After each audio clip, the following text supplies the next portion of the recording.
आता रस्त्यावर जाणाऱ्या लोकांचा काय गुन्हा काय, तिथे राहणाऱ्या लोकांचा गुन्हा काय? ठीक आहे, आता शासन 5-5 लाख रुपये देईल, आता म्हणजे संपलं. पंतप्रधान नरेंद्र मोदींची सभा आहे उद्या, कशा पद्धतीचं नियोजन केलं जातं? आपण त्या सभेसाठी उपस्थित असणार आहात? होय, उद्या पिंपळगावला सन्माननीय प्रधानमंत्री मोदी साहेबांची जाहीर सभा आहे आणि त्याचं नियोजन आम्ही त्या मतदारसंघ जो आहे दिंडोरी मतदारसंघ की ज्याच्यामध्ये येवला येतो आहे, नांदगाव येतो आहे, निफाड, चांदवड आणि तिकडे दिंडोरी आणि कळवण, तर ह्या सगळ्या भागातून जे आहेत प्रचंड प्रमाणावर लोक त्या ठिकाणी मोदी साहेबांच्या रॅलीसाठी येणार आहेत. मी सुद्धा म्हणजे कालपासून आमच्या लोक कामाला लागलेले आहेतच, येवल्यामध्ये, नांदगावमध्ये पंकज भाऊ, इकडे आमचे दुसरे कार्यकर्ते. आता मी सुद्धा तिकडे जातो आहे आणि मग उद्याच्या त्या सभेचं आम्ही नियोजन करतो आहोत. आमच्या इथून सुद्धा मोठ्या प्रमाणावर लोक येवला, लासलगाव त्या भागातून जे आहे मोठ्या प्रमाणावर लोक त्या रॅलीसाठी निघणार आहेत. साहेब, आपण मुंबईमध्ये महापौर देखील राहिलेला आहात. एक होर्डिंगची दुर्घटना घडली ज्यामध्ये अनेक लोकांचा मृत्यू झालेला आहे. अनधिकृत होर्डिंगचा मुद्दा जो आहे मुंबईचा, तो पुन्हा एकदा चर्चेत आलेला आहे. हे खरं आहे की या होर्डिंगच्या बाबतीमध्ये ज्या वेगवेगळ्या ज्या काही संस्था आहेत, मग महानगरपालिका असेल, MSRDC असेल, PWD असेल, वेगवेगळ्या ठिकाणी त्यांचे ते रस्ते आहेत किंवा एरियाज आहेत. आता काल ते या ठिकाणी झाले, काही दुर्दैवी मृत्यू झाले,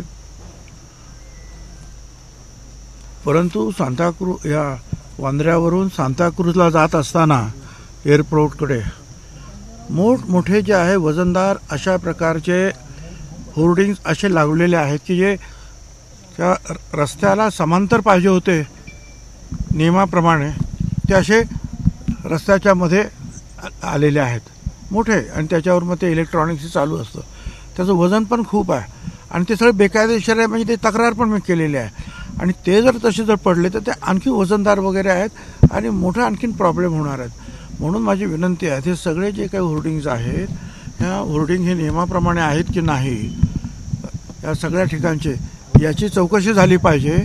आणि ती महाराष्ट्र सरकारच्या संस्था असतील किंवा महानगरपालिका असेल, या सगळ्यांनी ती पूर्ण केली पाहिजे ही चौकशी.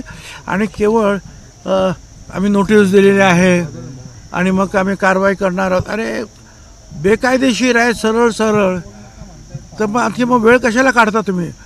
लोकांचे असे मृत्यू झाल्यानंतर मग सगळं तुम्ही धाव घेणार सगळे, ते बरोबर नाही आहे. सगळ्या संस्थांनी जर याची काळजी घेतली पाहिजे. आणि आता रस्त्यावर जाणाऱ्या लोकांचा काय गुन्हा काय, तिथे राहणाऱ्या लोकांचा गुन्हा काय? ठीक आहे, आता शासन 5-5 लाख रुपये देईल, आता म्हणजे संपलं.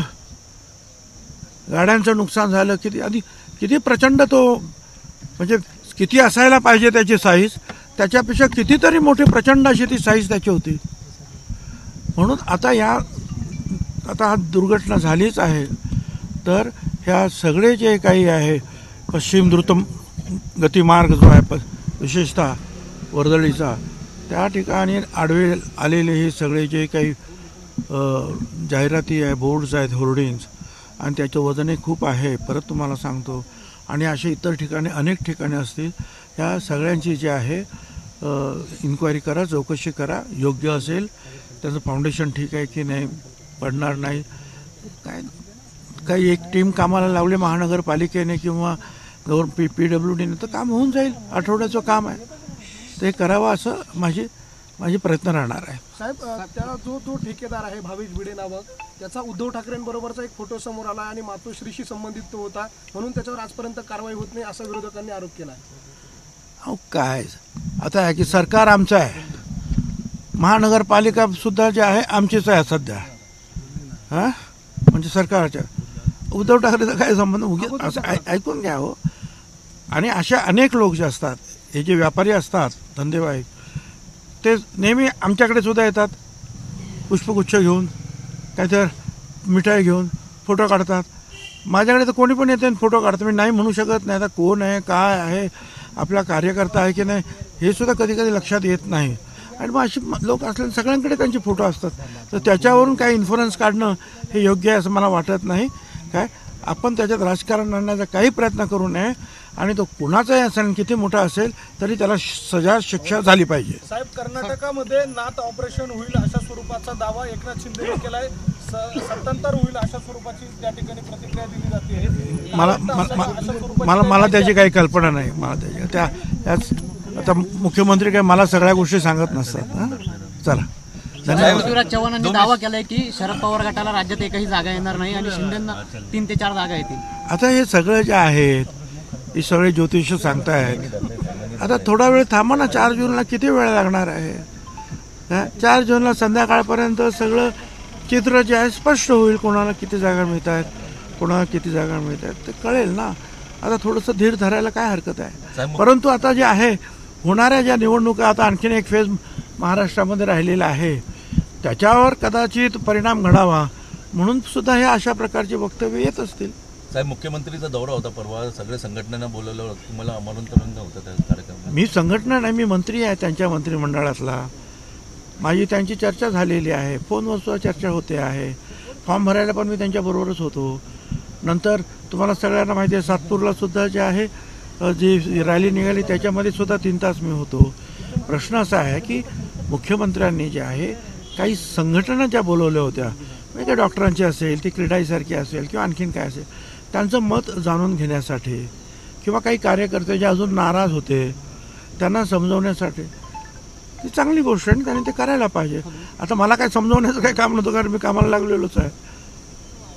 आणि महत्त्वाचा काय कार्यक्रम असेल तर जरूर मला बोलवतातच. त्याच्यात काय वाद आहे. एबीपी माझा, उघडा डोळे बघा नीट.